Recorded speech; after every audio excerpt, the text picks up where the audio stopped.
नमस्कार दोस्तों।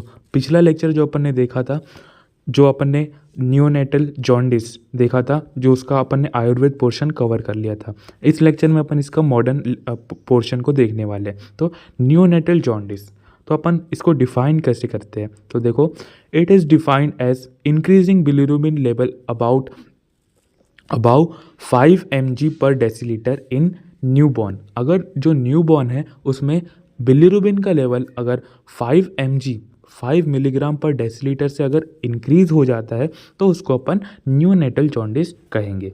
ठीक है, इसके इंसिडेंस देख लेते हैं। इसमें टर्म डिलीवरी या फिर टर्म बेबी है तो वहाँ पर 60% चांसेस है कि उसको जॉन्डिस हो सकता है, या फिर अगर प्री टर्म बेबी है तो वहाँ पर 80% चांसेस है। मतलब कि टर्म बेबी में कम चांसेस है 60% और प्री टर्म बेबी में 80% चांसेस है। टाइप ऑफ जॉन्डिस बहुत इंपॉर्टेंट है, बहुत पूछता है ये type of jaundice. First physiological jaundice, second breast milk jaundice जिसको ब्रेस्ट फीडिंग जॉन्डिस भी बोलते हैं, और थर्ड है pathological jaundice. Physiological jaundice, breast milk jaundice और पैथोलॉजिकल जॉन्डिस। ठीक है, बहुत इंपॉर्टेंट है, इसको याद रखना है अपन को। फिजियोलॉजिकल जॉन्डिस कैसा होता है देखो। Physiological jaundice appear after 24 hours, बहुत इंपॉर्टेंट है। दैट इज़ ये 24 घंटे के बाद डेवलप होता है फिजियोलॉजिकल जॉन्डिस, और प्री टर्म में थोड़ा जल्दी होता है लेकिन फिर भी 24 घंटे के बाद ही डेवलप होगा ये physiological jaundice. Peak level of bilirubin occur in 3 to 5 days of age with total bilirubin 15 mg per decilitre, है ना। तो 3 से 5 दिन पर यहाँ पर पीक लेवल हो जाता है बिलिरुबिन का, उसके बाद में घटने लगता है। तो टोटल बिलिरुबिन लेवल कितना हो जाता है? 15 mg पर डेसीलीटर इसमें हो जाता है फिजियोलॉजिकल जॉन्डिस में। और प्री टर्म में मैक्सिमम लेवल कब होता है? 5 से 6 दिन में। 5 से 6 दिन की एज में यहाँ पर पीक लेवल होता है, और 14वें दिन के बाद ये कम होने लगता है धीरे धीरे। ठीक है, कॉजेज़ क्या है इसके?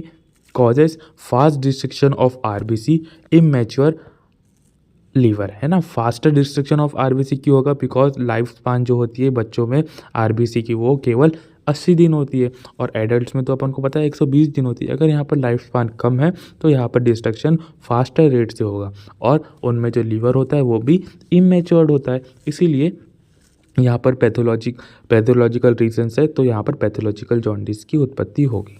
इसके बाद में ब्रेस्ट मिल्क जॉन्डिस में about 2% of the breast feed babies develop jaundice after a week. तो देखो, ड्यूरेशन बहुत इंपॉर्टेंट है, वो 24 घंटे के बाद डेवलप हो रहा था फिजियोलॉजिकल जॉन्डिस में। और जो ब्रेस्ट मिल्क जॉन्डिस है ये तो बहुत कम इंसिडेंस है इसके, about 2% of breast feed babies develop jaundice about after a week, है ना। तो एक हफ्ते के बाद ये डेवलप हो रहा है, वीक के बाद डेवलप हो रहा है, और बस 2% में ये डेवलप हो रहा है। Some breast milk develop jaundice because of low calories. इसका रीज़न क्या बता रहे हैं? यहाँ पर जो इसका जो मिल्क है इसमें लो कैलोरीज है, इंटेक एंड और डिहाइड्रेशन के कारण ये डेवलप हो रहा है। तो ब्रेस्ट मिल्क जॉन्डिस समझ में आ गया। ब्रेस्ट मिल्क जॉन्डिस के इंसिडेंस कितने हैं?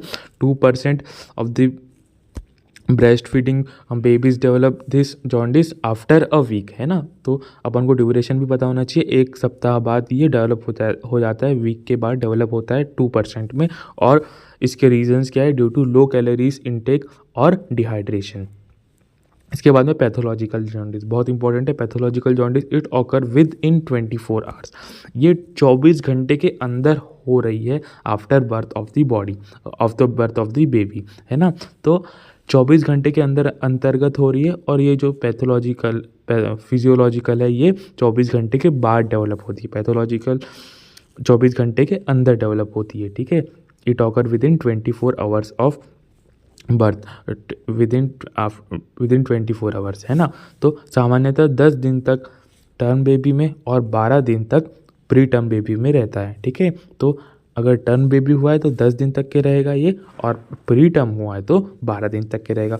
Only 5% baby suffered from pathological jaundice, तो बस 5% जो बच्चे हैं वो पैथोलॉजिकल जॉन्डिस से सफर करते हैं। ठीक है, तो यहाँ पर जो है ये यहाँ पर रेट ऑफ बिलिरुबिन इंक्रीमेंट बता रहा है, तो 5 mg पर 100 ml इन 24 आवर्स में यहाँ पर बढ़ोतरी हो रही है। रेट ऑफ बिलिरुबिन इंक्रीमेंट क्या है 5 mg पर 100 ml है ना, 5 mg पर 100 ml पर 24 आवर्स है ना।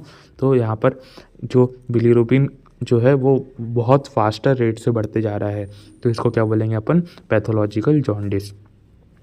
इसके कॉजेज़ क्या है देखो, हीमोलिटिक डिसीज़, कोई भी ऐसी डिसीज़ जिसमें कि हीमोलाइसिस हो रहा है ना, हीमोलाइसिस मतलब कि आरबीसी का ब्रेकडाउन हो रहा है, तो वहाँ पर हीमोलाइटिक डिसीज़ कोई भी कॉजेज़ बन सकता है। ठीक है, इसके साथ साथ आरएच इनकम्पैटिबिलिटी, एबीओ इनकम्पेबिलिटी और सिकल सेल एनीमिया है ना, सिकल सेल एनीमिया भी हो सकता है। इसके साथ साथ congenital obstruction of bile duct भी हो सकता है। अगर ऑब्स्ट्रक्शन हो गया बाइल डक्ट का तो बाइल जो है वो पूरे शरीर में फैलेगा, तो शरीर में अगर फैलेगा तो उसको ऑब्स्ट्रक्टिव जॉन्डिस बोलेंगे अपन।